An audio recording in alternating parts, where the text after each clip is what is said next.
I'm going to go and do this video of this red car, Ollie. Oh, can I come? Can I come? Did you order some more of those flips, by the way? Some of those what?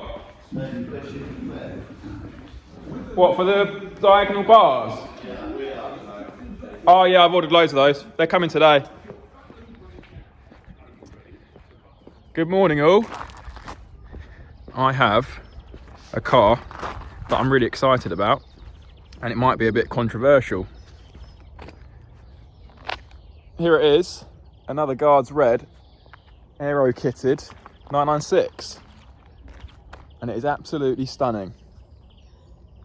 So it's a C4, it's done just shy of 80,000 miles.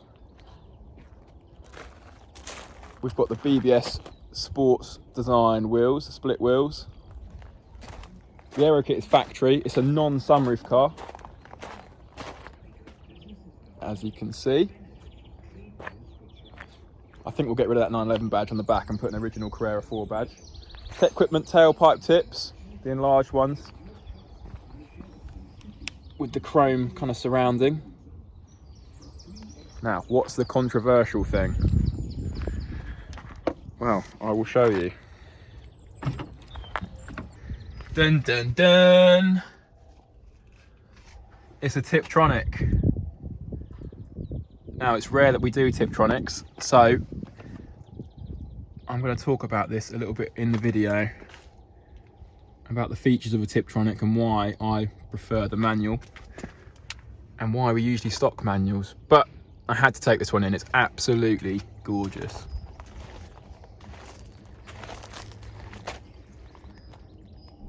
So Tiptronic then. Now the reason that I said this car might be a bit controversial for us as a business and as a YouTube channel is because we rarely do Tiptronics, to be honest. It's probably about a 95%, maybe more, to 5% split in favour of the manual cars. So when I walked through the showroom doors this morning and saw this car sat at the front, because it only came in late yesterday afternoon, Sunday afternoon I went and picked this up from Wales. That's how keen I was on it. I saw the car sat there and I thought, that'll make a good video. One, because of course it's a Guards Red aero kitted 996. But two, because it's got the Tiptronic box, it allows me the opportunity to speak about it and why we mainly do manuals.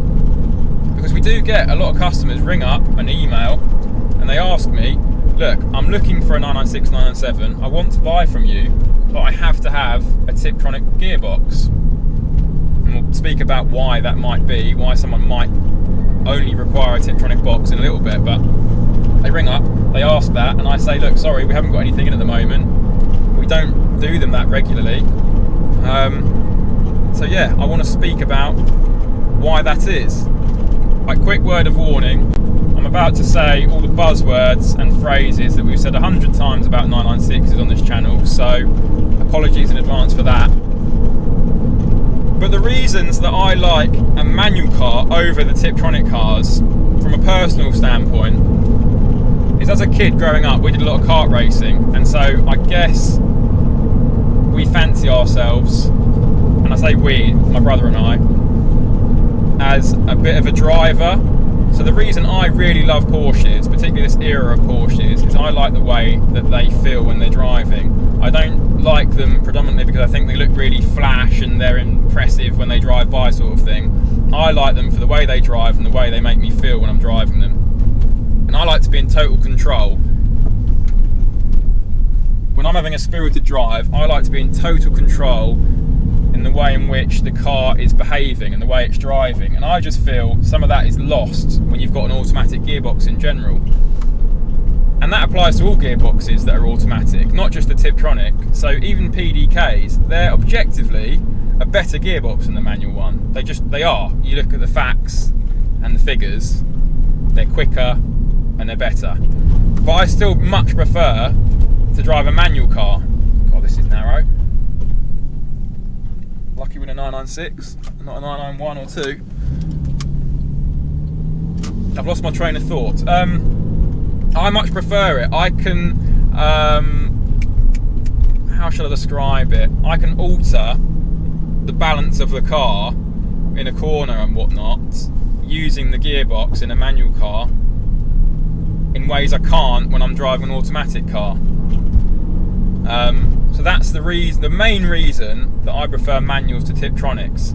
Now, if we're talking about Tiptronics specifically and not automatic gearboxes, it is outdated now. If we're being totally honest, it's outdated. It's a single clutch gearbox, unlike the PDKs and the modern automatic boxes that are dual clutch, and they're a lot crisper and sharper when they change. Some people call it a little bit slushy. Now, I've driven cars that are far, far worse than a Tiptronic box, so by no means would I call them slushy. I think that's too harsh. But they are old-fashioned. They're not a modern dual clutch gearbox that changes instantly.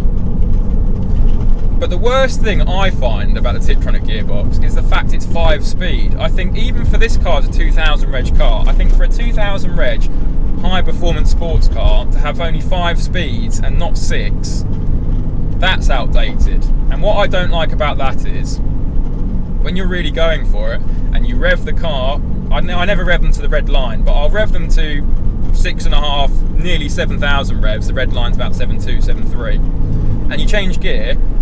Because you've only got 5 speeds rather than 6 speeds, of course, to achieve that same top speed, the gears have to be further spaced apart. So in the Tiptronic car, you'll rev out in 2nd gear, change gear, and in 3rd gear, the revs will then drop right down further than they would in a manual car, and you'll be out of the power bands, out of the sweet spot where most of the power's made. And so the car is just a slower car. So that's my main gripe with the Tiptronic.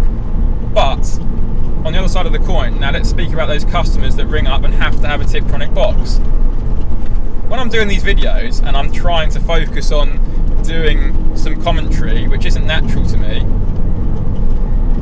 I'm driving around roads and I've got traffic coming and whatnot, I'm having to focus on changing gear, clutch, get out of the way of this tractor that's coming the other way, and I can't focus on what I'm doing. But this is really easy. I've been driving around now and it's just made me think of this off the top of my head while I've been driving around. I'm driving around and you don't have to concentrate on doing that, and it's easy. So if somebody lives in a town or a city and they have to do lots of clutch work or whatever, or they want to use the car for commuting and they're not driving it hard all the time, it's probably the better gearbox, isn't it? So that's why sometimes people ring up and they say, look, it must be a Tiptronic car. Some people don't have manual licenses, do they? And they have to have a Tiptronic automatic car. And some people, sometimes I get people, they've got a bad leg, so they can't have a manual car physically. So there are reasons why you'd have this, and it is very easy to drive. It's very docile. So if someone's not that confident a driver, but they'd really like a Porsche, it does make it that much easier having the automatic car than the manual. So there are two sides to the coin. I think if you're buying one of these cars, here come the buzzwords, if you're buying one of these cars for the driver engagement and the thrill of driving something that's, you know, very mechanical and you can feel everything that's going on beneath you, I think the Tiptronic and the automatic detaches you a little bit from that. So that's probably too much of a compromise for you if you're buying it just for that driver thrill.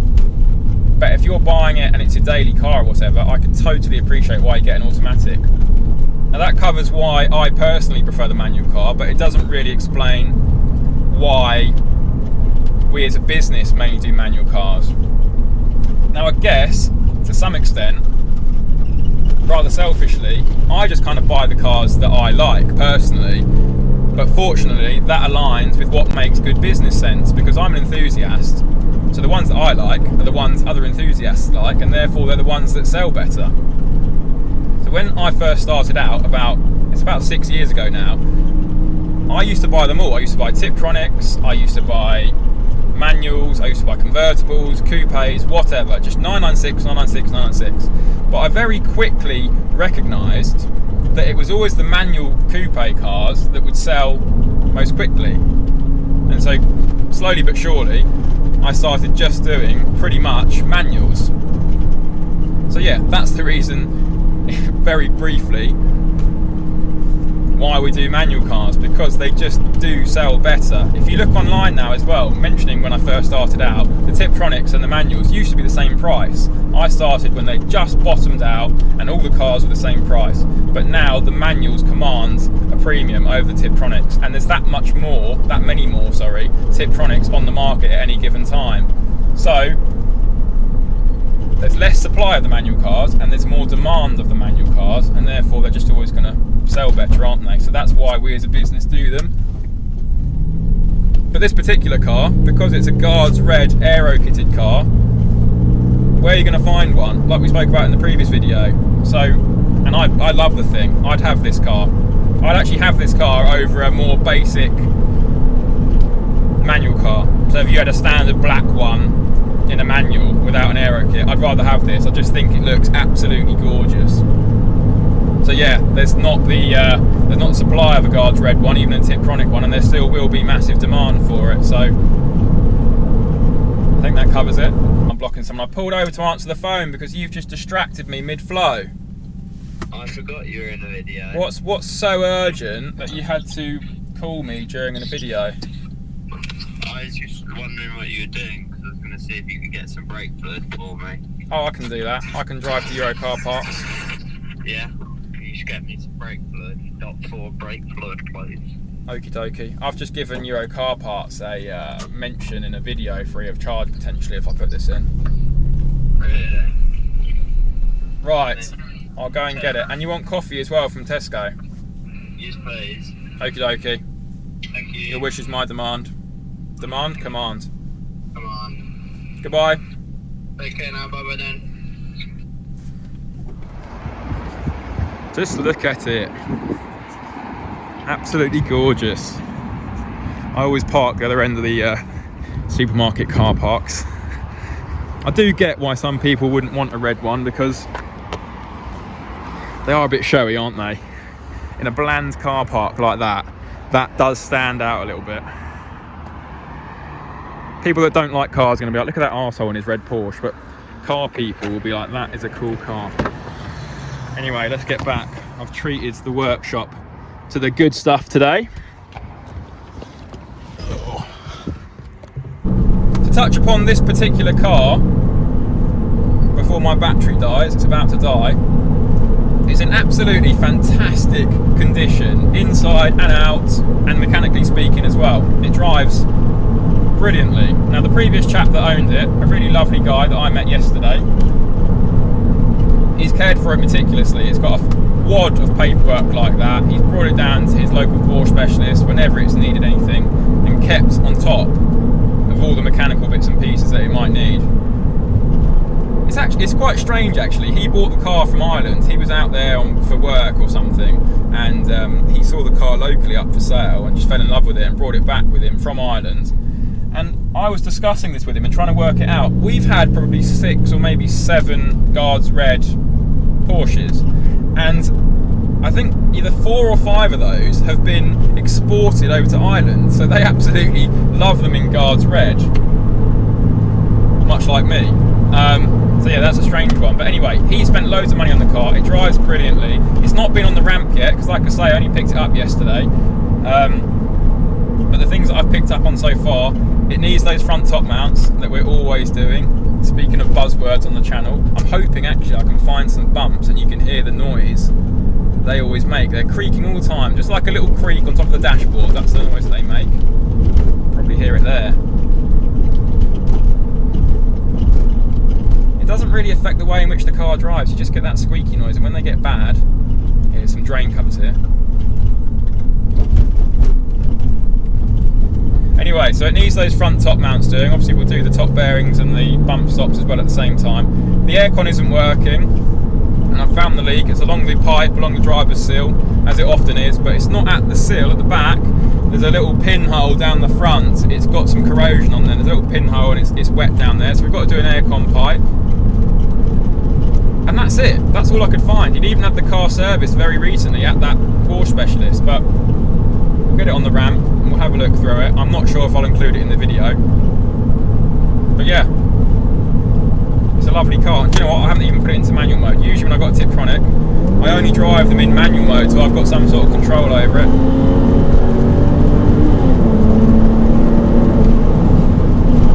You can still have a lot of fun in one of these. One department that I've just forgotten to speak about until I got back was an area that is relevant when deciding on one of these cars, I guess. It's the reliability and the durability between the two gearboxes. Now, you've seen on this channel before we had a few instances where gearboxes in the manual cars have needed work. So that pinion bearing can go in the manual cars. Second gear can go in the manual cars for a variety of reasons. Either they crunch or they pop out. The Tiptronic cars very rarely suffer any gearbox problems, so they're very strong.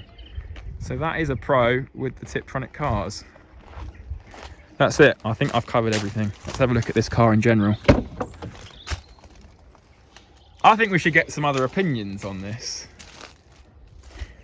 Oi, Ollie! Come here. Me and Pete were just discussing this as well. Pete's debut on the channel. Hi. The reason the cars look as good as they do. Hi.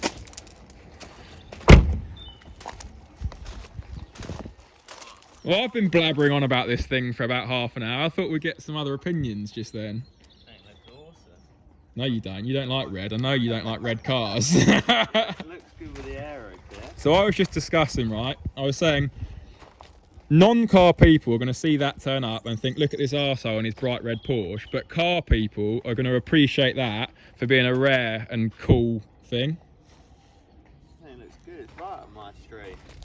I know you don't like red cars. Yeah, but it's got a big spoiler on it, which makes it pretty damn cool. What do you reckon, Pete? Do you reckon that's just a young man's car?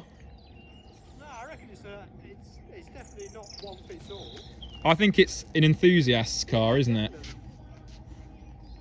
Pete's got a black 997 C4S. So you obviously chose black for a reason. Would you drive that, or would that be too out there for you? No, I would. I would drive it. And I also like the yellow one you've got in there as well. Yeah, that's not ours, unfortunately. We have got a yellow C4S back No, there. yeah, I would drive it. I would drive it. The thing is, you bought your 997 initially to kind of use daily, didn't you? Originally, you bought it to daily it. And if I was to daily one, even me, even though I love the red, daily, I'd rather a black car just because you do stand out. I worry about leaving them in car parks.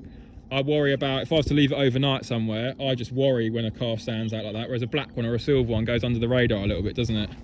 That makes you stand out more though. Makes you essentially a bit of a target. Yeah. Unfortunately. You don't need a red car to stand out, Ollie. No, I don't. It just makes me even Look how nice it is. It is nice. Look, I like these stickers as well. Look, he was a proper 911 man. He's got 911% sticker there. He's got Porsche GB sticker here. 996 Owners Club. It's clean, it's lovely. Look at that. The only thing I would say is I think we'll remove that 911 badge off the back. I mean, he's put that on because the new ones have 911 on the back. It looks better without it. Well, it's a Carrera 4, so I just put a Carrera 4 badge back on the Yeah, it back. would look better without that, wouldn't it? Just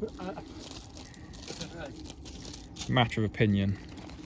yeah, make it cleaner, that's all. Yeah, I don't like it. Sometimes people put GT3 on the back because it's got the GT3 aero kit, and I hate that. That's trying to be something it's not. No. But inside, it's all. Have you noticed the steering wheel done? You love those steering wheels. I love it now. Exactly how we do it. The Alcantara red red stitching. That's been done afterwards. The red centre console. Now that often gets done poorly by body shops, but that finish is nearly It's good, isn't up it? to factory standard. Yeah, and it's not too much, is it? It ties in with the car. I think it suits Well, it. the steering wheel's good as well. Yeah, it's exactly how we do them, isn't it? Steering, yeah. With the red line. Nice. Very nice. What's mileage on? 79. So it's pretty good, isn't it? Lovely. I would drive a red I car. quite like the red. Would you have it Yeah. despite the auto box? No, I wouldn't have it because of the auto box. Yeah, fair play. I've just been. I like the red with the grey wheels. It looks nice. You like a PDK though. I love the PDK. You just don't like the Tiptronic. No, it's slow.